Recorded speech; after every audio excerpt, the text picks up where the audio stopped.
Hello बच्चों, let's read this question. Question says, how would you explain the lower atomic radius of gallium as compared to aluminium? तो gallium का जो atomic radius होता है वो aluminium के comparison में बहुत कम होता है, बहुत कम नहीं, थोड़ा सा कम होता है। वो रीजन बताना है कि ऐसा क्यों होता है। तो की कॉन्सेप्ट देखो क्या यूज करेंगे यहाँ पे। गैलियम के गैलियम से ऑनवर्ड्स, ये गैलियम और एल्यूमिनियम ग्रुप 13 के एलिमेंट्स है। तो गैलियम के आगे से क्या होने होने लगता है, डी एंड एफ ऑर्बिटल का इंट्रोडक्शन होने लगता है। सो यहाँ पे D orbitals have poor shielding effect, have poor shielding effect. ये की कॉन्सेप्ट यहाँ पे यूज करेंगे। सो देखो क्या होता है, according to the general trend, according to general trend हम क्या देखते हैं, down the group atomic size increases, down the group atomic radius increases. Size increase होगा तो रेडियस भी इंक्रीज होगा। सो सीधा लिख देते हैं, atomic radius increases.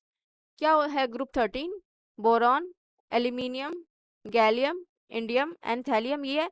So down the group क्या होना चाहिए था, साइज डिक्रीज होना चाहिए था। बट यहाँ पे क्या एनामली आ जाती है, एल्यूमिनियम और गैलियम के बीच में एक एनामली आ जाती है। यहाँ पे गैलियम का जो एटॉमिक साइज है वो छोटा होता है इन कंपैरिजन टू एल्यूमिनियम, और इसका रीजन ये होता है कि जो आपका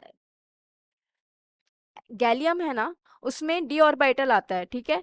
डी ऑर्बिटल जो इलेक्ट्रॉन्स हैं उसमें वो 3D ऑर्बिटल्स में भी प्रेजेंट होते हैं। So here due to the poor shielding effect of 3D orbital, due to the poor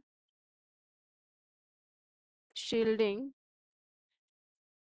effect of 3D orbital in gallium, effective nuclear charge increases, effective nuclear